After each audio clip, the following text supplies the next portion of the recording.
What does it take to be a successful entrepreneur? A dangerous amount of coffee and a ton of grit. My name is Jason Tracy, and every week I interview business leaders to share their stories, life lessons, failures, and advice with you. Welcome to Coffee and Grit. What is up? What is up? What is up? Welcome back to another episode of Coffee and Grit. You know what? I had to wear my Lions colors in today. We're in the healing process, and I know we're a few weeks out, and everybody in my Lions Nation has had time to heal and process, but I'm going through it right now. So I had to wear the shirt, had to wear the tribute, and the main thing is it's got grit on the gloves, right? It's all about that grit. So super excited. We're going to switch and actually talk about another Detroit sport inadvertently today. So super excited to talk about that and talking about how people came together and an organization came together to make a huge difference in the community. So I'm super excited to welcome Scott DesAutel, first time in the studio, and welcome to the show. Yeah, thanks for having me. My pleasure. My pleasure. So this is really awesome. And I was telling Cheryl the other day, and I say played phone tag. I got super busy over the weekend, wasn't able to answer your call or get back to you, and I apologize. But this is different in the sense that I haven't heard the whole story. I heard some pieces from Cheryl, and so I'm excited to jump in, dive in, and understand how this all started, what it is that you're doing. All that. It's a good story. So yeah, let's get to it. Yeah. So first off, what is it? What is Hockey Night? So Hockey Night, it's an annual event that the Well Church has put on with the Detroit Red Wing Alumni. We raise money for different organizations in need. We pick those beforehand. And then we have this event with the Wings. It's a combination of a game and then a dinner and auction afterwards. And then we split all the proceeds, 100% towards all the organizations in need. So started this in 2010 was our first year doing it. And we're up to year 16 of helping out organizations here in Livingston County in southeastern Michigan that could use the help. Wow. How did this all start? It was, I'm a hockey player. I played hockey since I was 3 years old. Some friends from the Well Church that were also hockey players, and we were looking at making a difference. Kept hearing this voice from God. Use your passion to help the people in need. And I was fortunate enough to play, some good competitive hockey in my life. And it was just listening to that and then going to the church leadership and saying, hey, we have this opportunity. That we could bring the Red Wing alumni in.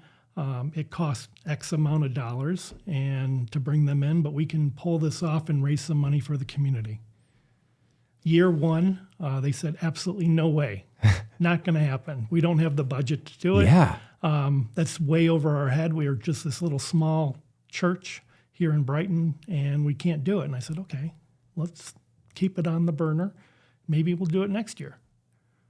And it just happened that our pastor, Jeff Waterman, had come to me and said, tell me more. What do you think we can do? How can we support you with zero budget? Do you think we can pull this off? And I said, yeah, God's telling me we can do this. And it was just from there, having that initial step and follow through on it. And year one, I think we made around $9,000 that we gave away to the community. And I think I wasn't surprised, but they were, and said, hey, let's do it year two. And year two turned into 3, 4, 5, and now we're up to year 16 doing it, and I'm pretty proud of it. We've had a good group of people that have come around us to do this and pull this off, because it's not a one-man show. Yeah. It's not me. I know people look at me and say, oh, you're the guy that does this, and I'm not. I'm part of a team that does this, and we're really proud of what we do and how we can support the community. So it takes the whole village. It takes people, but it takes to give yourself that credit. It takes the visionary.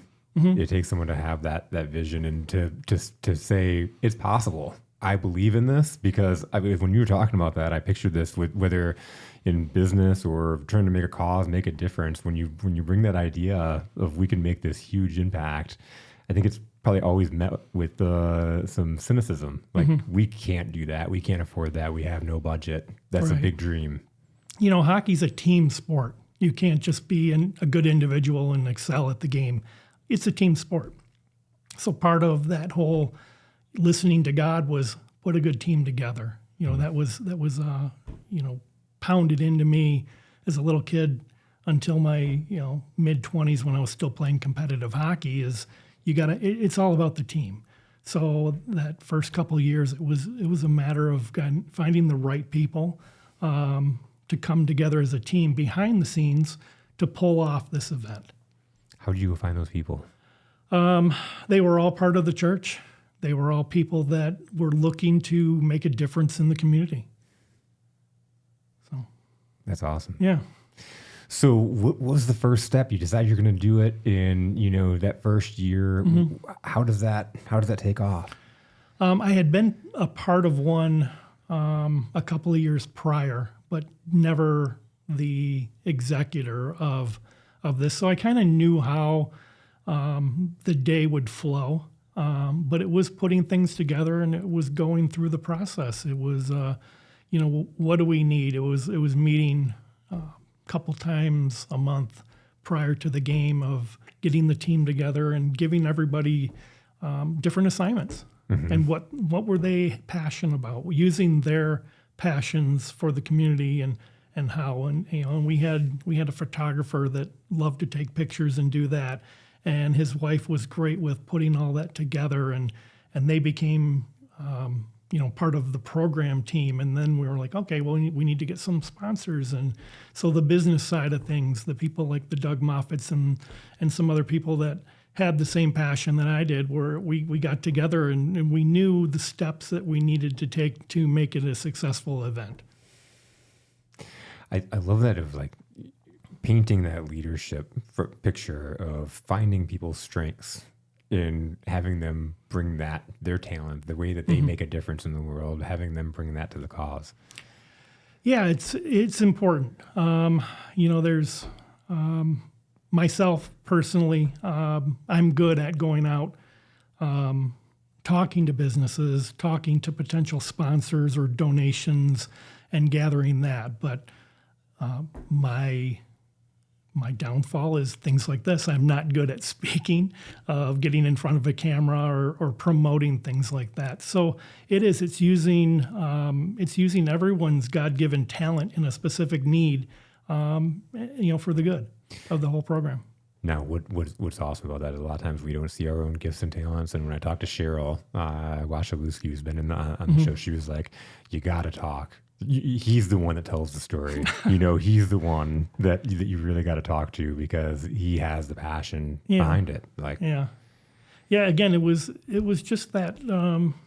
I think God provided me with a talent to play a high level of hockey throughout my life, and there's a lot of learning that goes with that.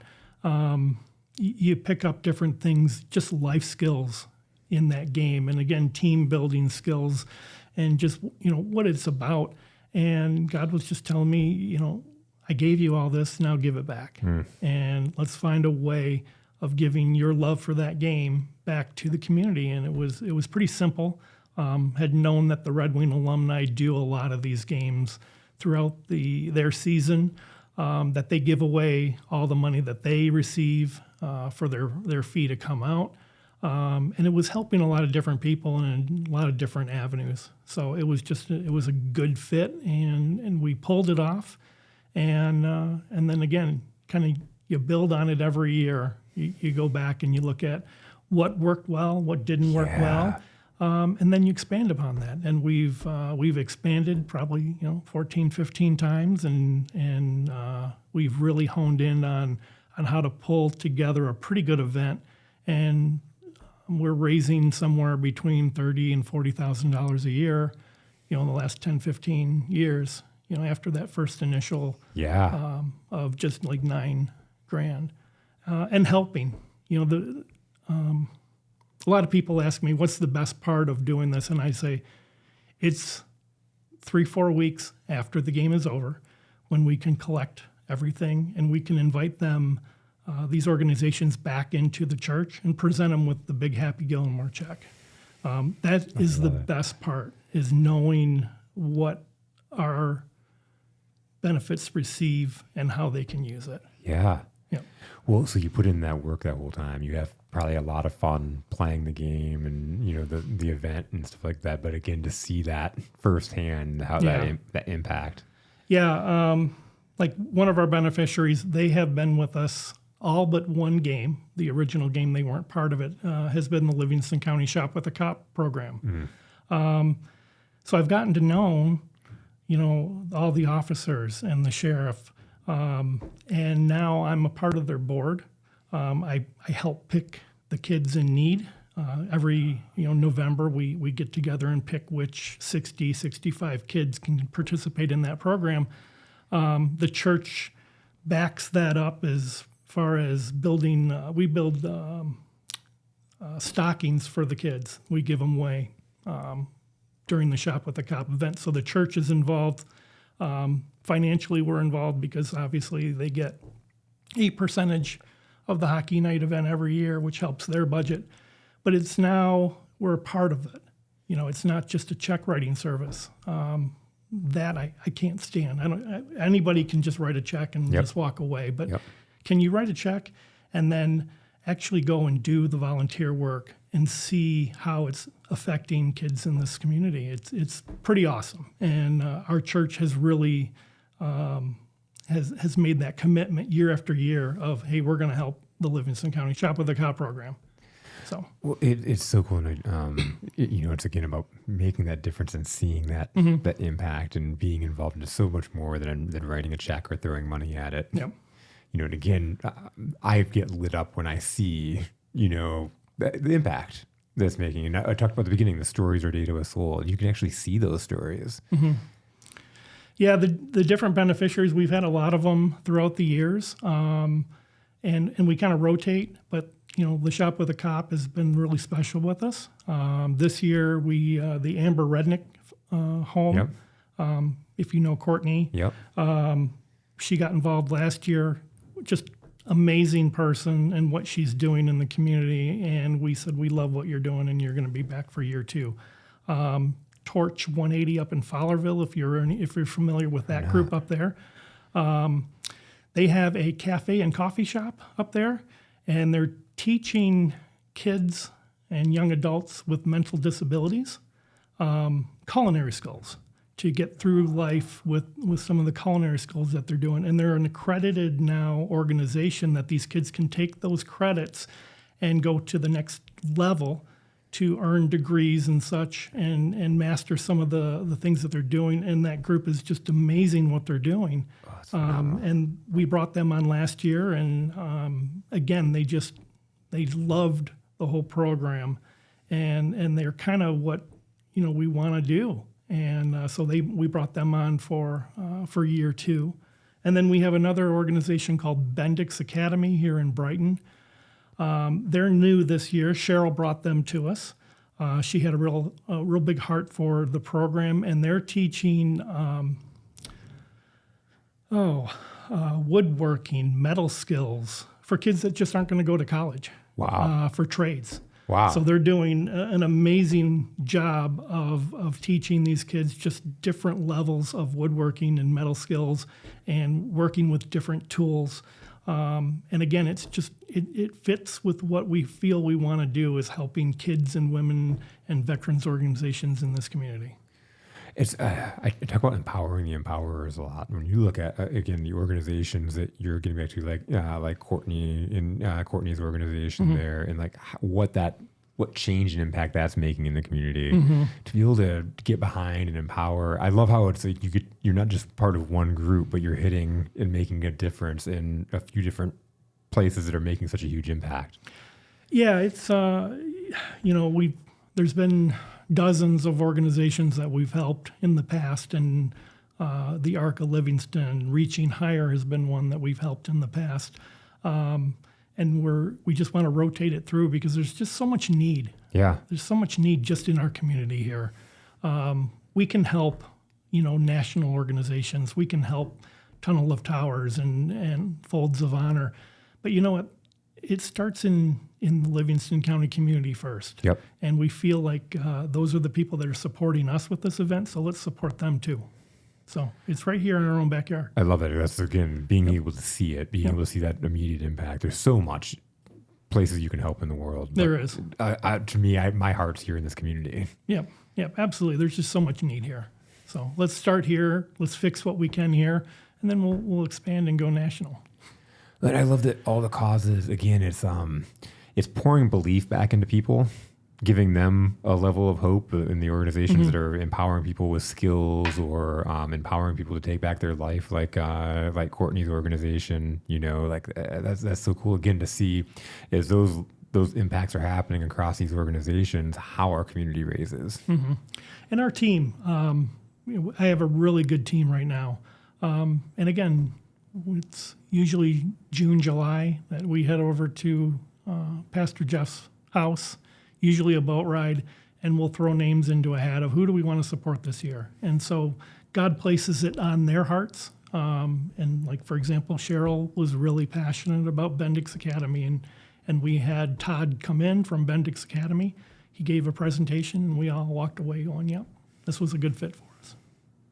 So that's really cool. Is it 3 that you normally do every year? We usually pick 4. Sometimes we'll have a 5th that we'll do something special towards. The last couple of years, the Vladimir Konstantinov Special Needs Trust has been part of that kind of 5th beneficiary. So we've funneled some money with something special that we're doing. It could be an auction item or something that's specifically going towards Vladdy's care. This year, the ARC has a group that they support called Hockey Challenge Camps. And these are kids that are doing sled hockey or have other disabilities that can't play regular hockey, but they want to get involved in the game. And I said, wow, this is just great fit for it. So those kids are going to be performing in the intermission with their sleds, with everything else, trying to raise a little bit of money. And on the side, what we're going to try to do is see if we can get equipment donated for them. And that's their biggest need right now, is gloves and sticks. And some of the kids do need sleds, and those are pretty expensive. I was going to say, I feel like Hockey's an expensive sport to begin with, but then you get into the specialty part of it, and it makes it hard for those kids to enjoy the game. So, hey, let's do something. And again, with my background, I've been reaching out to some of the equipment manufacturers that I know of. And said, hey, we're doing this. Could you donate 10 helmets? Could you donate some gloves or sticks or anything? So we've got things like that in the works. Where did your love for hockey start? I grew up downriver, and my dad didn't play, but he loved hockey. We had family members that played. I think first time I got on the ice, I was about 3 years old. Did a little lap around the rink, and then they said, we need a goalie for this team. And I raised my hand, and I was a goalie for like the first 10 years of my life. Just loved the game, though. I mean, it's just so much fun. Got to travel with it, got to meet some incredible people and incredible friends for life with this game. People like Doug Moffitt, people like the Mitters out in Hull, who've become sponsors of this game and different things like that. So it's been a fun ride with it. It is really cool how sports can make such an impact. I hear a lot of people they'll talk about like athletes making a certain amount of money and stuff like that, and it's not worth it. But then I see something like we talked about beforehand, the Lions, and as they're winning, what happens in the community? Or the Red Wings when they were winning in the late 90s, early 2000s. What happens in the community? Yeah, it's kind of amazing. Like, back in 1997 when they won the Cup, just the whole city of Detroit came together, and they had over 1 million people down at the parade. And this city just loves sports. Detroit here is, we're one of the few that have 4 major sports to it. And we've had good times and bad times with it. And you see the Lions and what the Lions have done this year and what they're building on. It was horrible to see them lose, but they're building on something that's even greater than that. That's exactly it. And this community is going to be better because of it. You see, you again, there's a big spotlight on the guys giving back to the community, going out and, and even we talked about it a little bit, like seeing the guys out at different games and supporting the other teams. Because when you look at a team, the guys are coming from all kinds of different, they're not like fans of the Pistons and stuff like that, like to embrace and be part of the community and bring it together almost like it's one family, one culture across all these teams is really something cool to see. Yeah. I think the Red Wing alumni, I'm looking at the card here, the Alumni Association has been together since 1959. Wow. They've been doing that. And knowing these guys, they charge roughly $4,500 to come out and play in that game. But that fee goes towards their charities that they support throughout the year. Those guys don't make money doing that. They don't make money to come out and do it, but it goes towards who they're passionate about. And they've been doing it since 1959. Yeah. There's not a lot of alumni associations in the world. You don't see the Detroit Tiger Alumni Association. You don't see a lot of these, but the hockey players, they had a heart for it. I don't know where it comes from, but they do it. That's pretty interesting. So interesting. Yeah. That's because you're right. I never really thought about that because I've seen events like this, going. But you're right. I never see a Pistons alumni association doing something, or Lions or Tigers. No, we've reached out to do the Pistons want to get involved, or do the Tigers want to get involved, or the Lions, and we'll receive memorabilia or signed pieces from it. And they have different programs that they're helping, different youth or things within their scope. But what the Detroit Red Wing alumni do, it's just amazing what these guys do. They come out, they interact with the crowd, with the fans. They sign autographs. They take pictures. These guys are special. They really are. It's an amazing group to work with. When you got a bunch of guys that have a heart like that, what is that experience like, and what do they give when they come out? Yeah, Mickey Redmond, John Ogrodnik, those guys, they'll come out and in between periods, they'll sign autographs, take pictures with the fans. There's lines. We have to have those little bank lines for them people to come meet. But after the game, they'll stay for an hour and a half after the game, talking with people, signing things, just experiencing how they're impacting the community. It's amazing. It's just a great group of guys, and they do it 23, 24 times a year at that age, which is amazing too. Who are some of the guys that come out? The regulars, Darren McCarty has been out probably almost every year. Joe Koser, Eddie Mio, John Ogrodnik, Larry Murphy will come out. Mickey Redmond's there almost every year. So just, it depends. The alumni probably has about 30 guys that are active. Okay. And they kind of pick and choose their schedule. So there's been years where we had, 4 or 5 different guys that were Hall of Famers line up on the blue line. And, there's years where a lot of those guys are hurt or they've played too much. And, so it just kind of depends. We never know until the week before the lineup that we're going to get. But we've got guys that are in their mid-80s. Red Berenson, who's an ex-Red Wing, but probably best known around here as coach for the University of Michigan. He's been out 3 or 4 times with us. He'll come out. And Redson cool. I think he's 82, 83 years old. He's out there playing. He's out there skating. That's awesome. And our guys are just awestruck. We got guys that have never done this before.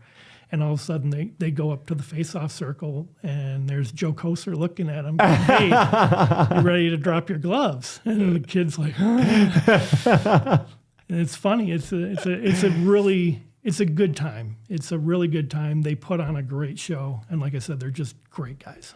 So how do you choose who? So you have the Wings team, and then how do you choose those on your team?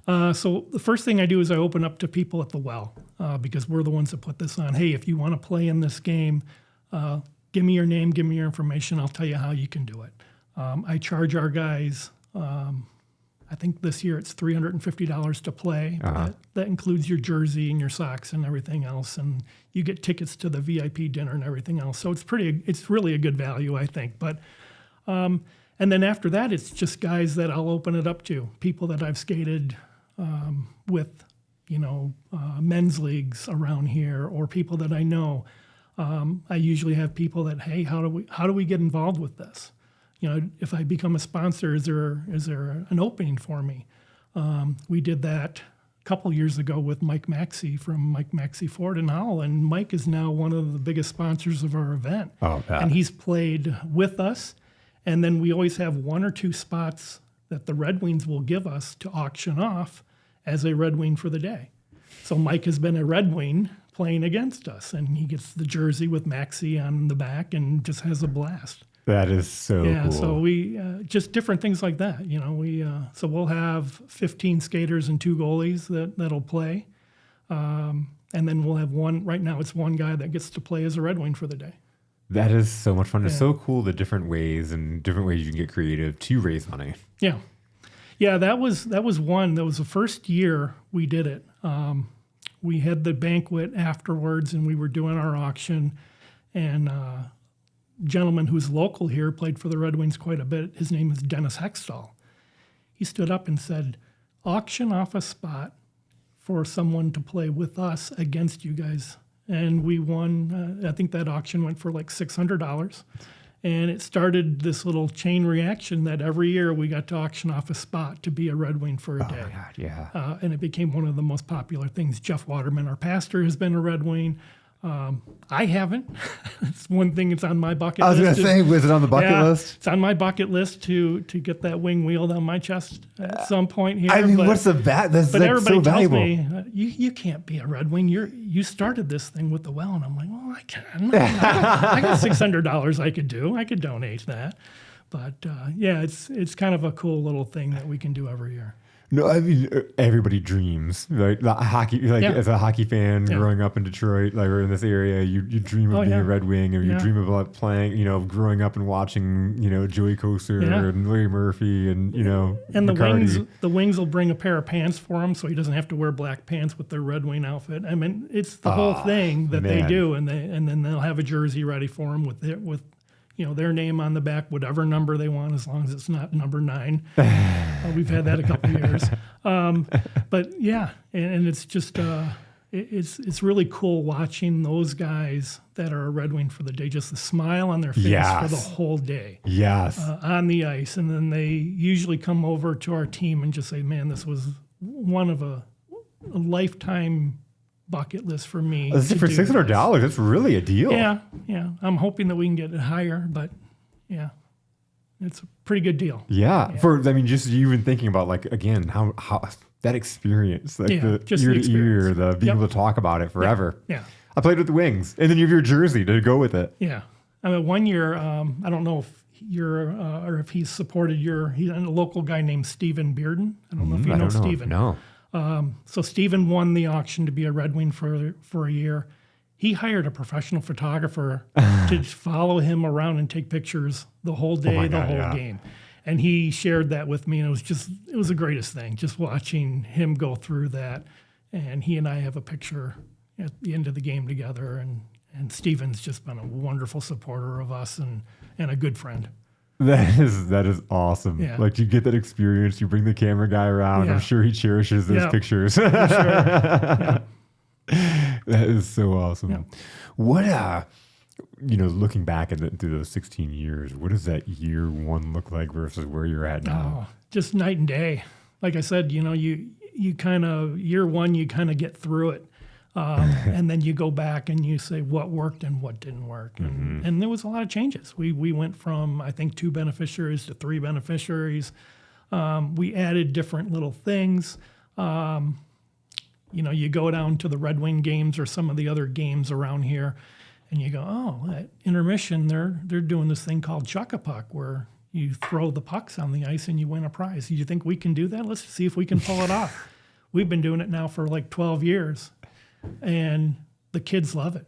In between periods of the game, we've got kids. We've sold 500 pucks to probably about 115, 20 kids.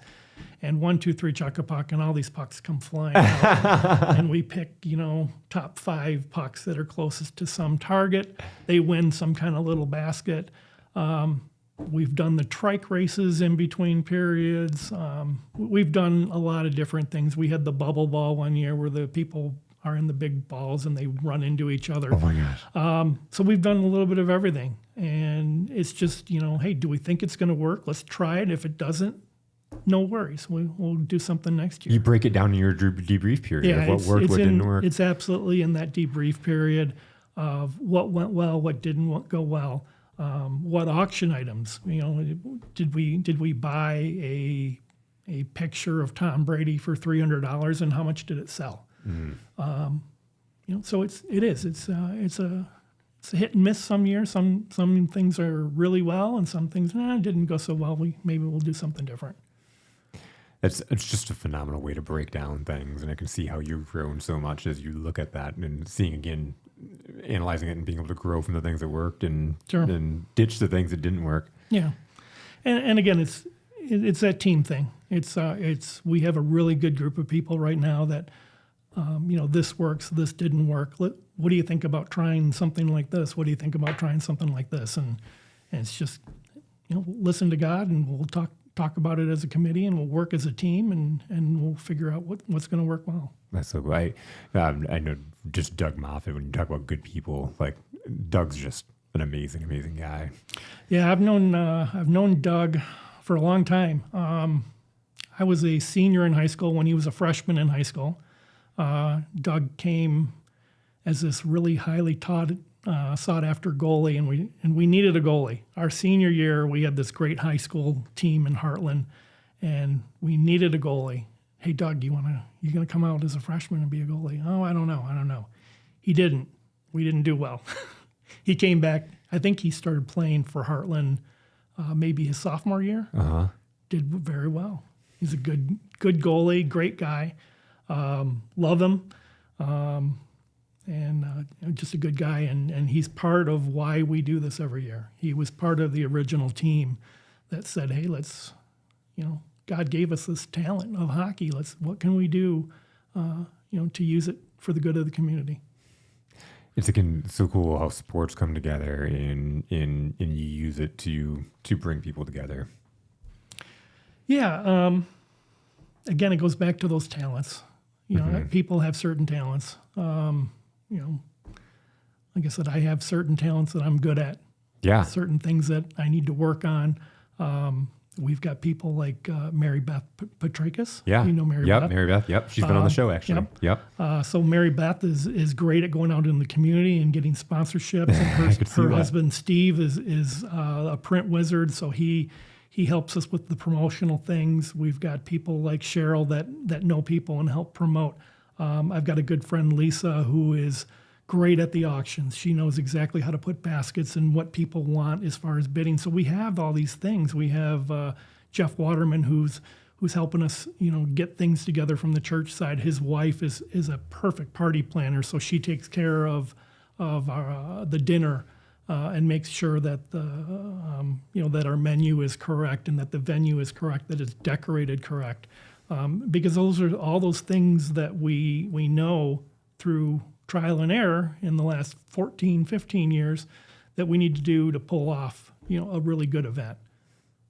When you talk about your team and how good they are, it's like, okay, Doug's been on the show, Cheryl's been on the show, Mary Beth has been on the show, and because they're out there, they're making a difference in the community and in the world. And so when you have a power team like that, I can see how you're getting things done. Yeah, it's that passion for helping the community. Yep. And it all starts there. Is if you don't have that naturally, if you don't feel the need to go out and help the better of the community, then this is not your passion, or this is not your thing that you're going to do and excel at. Yeah. But everybody on this team has a passion for helping out, specifically Livingston County first, and then looking beyond that second. So awesome. It's a really good group. We've talked about like the growth over the last 16 years and in the continued growth of it. What does that look like? And have you had that vision and what that looks like as it continues to grow? I don't know. It's funny because every year I say, this might be my last. I don't know if I have it to do anymore, but I continue to keep doing it because I love doing it. Yeah. It's a lot of fun, but it is helping. You see the help that it provides in this community. So I think I'll probably keep coming back to it as long as the community wants to keep seeing it, which it seems like they do. Every year we get a lot of people, when are you doing your game? When are you doing your event? Do you know who's playing as a Red Wing this year? And it's like, no, but we are doing it. April 5th this year, it'll take place out in Howell this year at the 140 Ice Den. And we're doing it again, and then we'll see what next year looks like. How does the community, how do we support you? How do people help this continue to grow? I think number one is trying to sell the place out. We get pretty close. We probably sell about 80% of the seats every year. We have it's $10 to come watch the game, just a general admission ticket. And then we sell a VIP ticket for this year. It's $75, but that's the game, the dinner, and the auction back at Chemung Hills. So we think we're competitively priced within the community. That's the big need is really selling tickets. After that, it's sponsorships. It's getting people like Mike Maxey involved, who does a really big sponsorship for us, which provides a lot of needs that we have financially. And it also just, a lot of it goes directly towards the organizations that we support. So it's getting things like that, which we're in the process right now of trying to sell sponsorships and trying to sell tickets and get the excitement level up. And say that, like, you think about the expenses of putting this together. What does that look like? The first couple of years it was pretty significant. Yeah. Part of what I can cover a lot of expenses with either a sponsorship or like a player's fee. Some of the biggest needs, I guess, financially every year is I order jerseys for the guys that play. They get a brand new jersey and socks every year, so that's a pretty good expense. But this year I have a sponsor for our jerseys. Oh, super awesome. The other need is the banquet facility every year. So, and we're fortunate enough that a lot of these facilities will give us a discounted rate. Yeah. And then we just have to sell those VIP tickets to cover the cost of the food and everything else. A lot of our auction stuff is donated. We have people that go out 12 months out of the year and ask for donations. Will you do this? Will you do this? How about a gift card? Anything like that. So a lot of that stuff gets taken care of. The biggest need is to cover the Red Wings and then cover the cost of the food and the banquet facility. Yeah. Yep. So awesome. It's nice to see, to position for people to understand like what it takes to put something like this together. And, it's like, it sounds like a fun game to go to, but it's like all the back end things that you think about.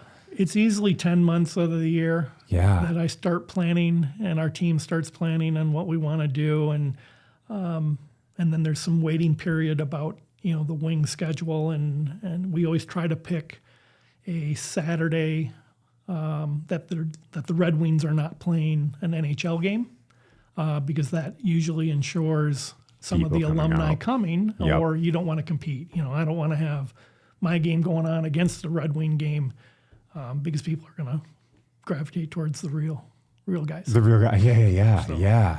No, that's great strategy in getting people out, and we'll put the link to get tickets in the show notes and everything. So if you're listening, you want to know how to get tickets, go into the show notes and click on that. Yeah, this year's game is April 5th. Typically, we like to pick a March game. April's going to be a little bit late for us. But it just happened to work out that was a Saturday that was available. That worked out best. We know that we can get a lot of premium alumni to come to our game because the Wings are playing Friday night and Sunday at home. So they're all around. They're not on the road with any of the guys. So we hope to have a pretty good turnout. Where's it at again? It used to be the Grand Oaks Ice Arena in Howell. Okay. It has now been purchased by a group and they've renamed it Ice Den 140. Okay. But it is out in Howell, and then the dinner auction will be at Chemung Hills Golf Club out in Howell. So awesome! Yeah, it's going to be a fun day. Again, it's taking care of the community, and I can imagine like it's just having so much fun, but then being able to see the faces and see the impact that it makes in that community. Yeah. Like, for example, last year, the kids from Torch 1 and 180 came out. They were at the game. They had baked a bunch of cookies to give away to people, and they had set up that at the game. And the feedback that I got was from Rhonda, their director, was that, oh my God, they just loved being there. They loved being there and being in the public and being a part of this. I know a lot of the women from Courtney's Amber Rednick group will come to the game and enjoy it. And it's a night out That for is them. awesome. Not only, Yeah. are we raising money that we can give to that group that they need, but to come out They to can the game experience and it. experience it, it's just really cool that way. We get a lot of the police officers that'll come to the game Yeah. from Shop with a Cop. Chief Procka here in Brighton. Yeah. He's there every year. He's become one of my best friends. He was there in the Wings locker room last night handing out challenge coins last year and just, showing the Wings, hey, thanks for being here. And this is kind of what you're here for. Yeah. And it was a good way to kind of break into those guys that they don't necessarily see what we're doing. They're here. They're there to do a job. They're there to support their charities, but they don't necessarily see how they're making an impact in our community, and just different things like that. It raises that awareness. It's so cool because actually, I've had a few people recommend to me that I interview Chief Procta on this podcast. He's a great guy. Just being a difference absolutely. maker. Yep. And what's really cool is we went to the same high school, and I graduated the year before, and so we ran track together. And stuff like that. I don't know if you remember me, but we did go to high school together. He was the reason that year 2 we supported Shop with a Cop. He was just an officer in Brighton, but he was also a track coach at Brighton, and he ran into Jeff Waterman, who was a track coach at Brighton, and they happened to start talking about, awesome. hey, you did this hockey game, how can we get involved with that? And they put us together, and Brent, man, just what a great guy. What That's a great so guy. cool. Absolutely, you had to get him here in the city. Yeah. Absolutely. Now it's like it's been a couple. It's been a while since somebody recommended him, and I'm like, I've got to reach out and you make got to that reach happen. out to him. Now I have a catalyst. So Okay. Because again, it's all the different people making a difference, and I love having people on from all different facets. Yeah. Whether you're a cop or I've had a pastor on, or just people. Again, there's all kinds of different people making that difference that make our community run. Yeah, like I mentioned Stephen Bearden and his wife Gwen. I've got to meet them. Yeah. You got to get them in here as well because they are making a difference every day in this community. I usually go to them and say, who is it that needs support? And they know. And they've put me into touch with a lot of the organizations. Torch 180 is a recommendation from Stephen. And it was one of the best conversations I had. And I've known Stephen again for probably about 8 years. He's been a part of our this whole thing for 8 years. And I trust him more than I trust anybody else about who in our community needs the help. He and his wife, Gwen, absolutely amazing people. You know what's so cool as I listen to this is like thinking about like, did you ever imagine all the different groups and all the not only just like the groups but the relationships that you form? You talk about Brent, for example, and like how this comes in and he runs into Jeff and how it just all correlates and becomes like these human relationships. I think that's the plus that I get out of it is I have met some amazing people on this journey. I know I'm not. I knew people before, but not like I do now. Yeah. And this thing has opened up avenues for me to make friends with some amazing people that are making a difference here in Livingston County. And it's just such a cool thing. It's a cool thing to be able to call Brent a friend. It's a cool thing to be able to call Sheriff Murphy a friend, and Stephen and Gwen, and Barb Binkley and Mark. And just different people that that I've run into through this whole thing, and that doesn't even include the people that are on this planning team at the Well Church. Great people. Absolutely. It takes the whole village, right? It does. Yep. But it's so awesome because I feel like when we make a difference in the world, when you follow God's path, right? Your vision that you got. Have you ever read the book The Alchemist? I have not. Highly recommend it. And it's along this, like when you pursue your personal legend, God opens the doors and helps you find the path. Mm-hmm. And I know when I started my business, I was scared. I was like, a lot of uncertainty. Not saying that everything was linear and just everything was easy, but like doors started opening. People started coming into my life. And like you, my favorite thing about this whole entire thing for the last 7 years I've had this business is the people that are coming in my life, the Doug Moffats. Yeah. This is episode, I think we're probably on 202, episode 202. This is 202 people that I've had on the show. And those are all like, this has been a catalyst, kind of like this has been a catalyst to help me build relationships with some amazing people that I didn't ever predict that I would have. And again, like it just opens the doors. It does. I think God puts special people in your life for special reasons. Yeah. And it's just a matter of now listening instead of kind of doing your own thing, but listening to, why, God, did you put Brent in my life? And I know why. Amazing guy, amazing family. And now I'm a part of a little bit of his life with the Shop with the Cop thing. I'm just fortunate enough to be there and help them a little bit more than what I do with Hockey Night. Yep. It's everyone there. I've made some friendships that I can go back at any time and talk to and hey, I'm having a hard time with this. What do you think? What's your experience? Have you ever gone through something like this? Great people. Yep.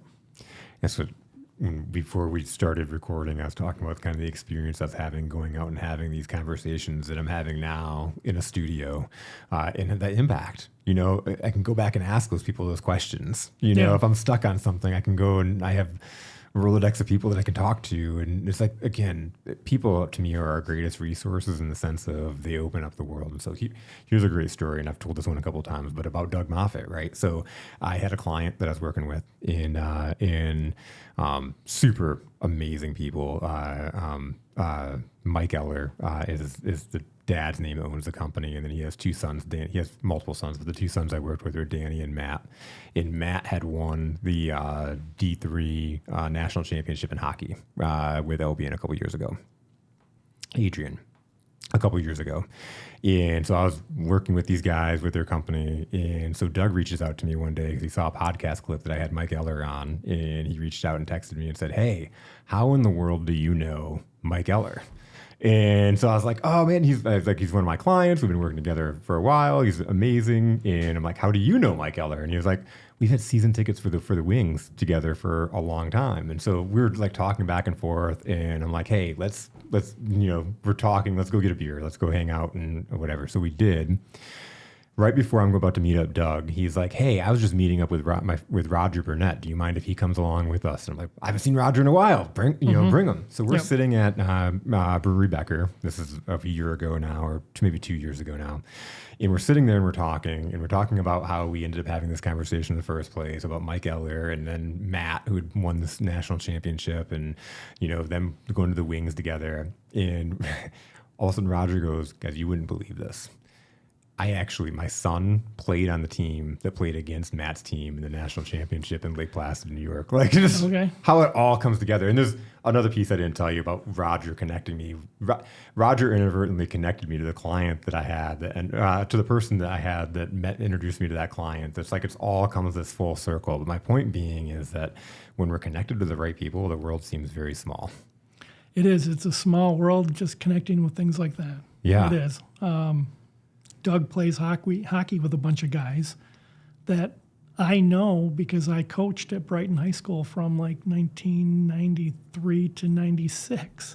And there's a group of guys there that they're like brothers to me, even though I'm a little bit older than them. I was 21, 22 when I was coaching there with Rick Bourbonnais from the Brighton Tuck Shop. And these guys I coached. And he's playing now men's league with a lot of these guys. And it's just connecting back with them. And it's a small world. Hockey is a very small world, and it's a very tight group of people when you get into the hockey world of some really good people. Yep. I don't know, Andrew Bosak. Do you know Andrew? I do not. No, okay. I know he's connected to Doug and he plays hockey and stuff, so I didn't know if he was he's played basketball with me for years too. Okay. So, but yep. Yeah, it's just awesome. It's awesome. It's all amazing people that come into your life through this process. I highly recommend reading The Alchemist, though. Okay. Phenomenal book. I will find it. This has been an amazing conversation. Thank you so much for coming out. And I appreciate you giving me the opportunity to tell the story, talk about my passion and the passion of my team at the Well Church of putting this on. My pleasure. My absolute pleasure. Thank you very much. Thank you.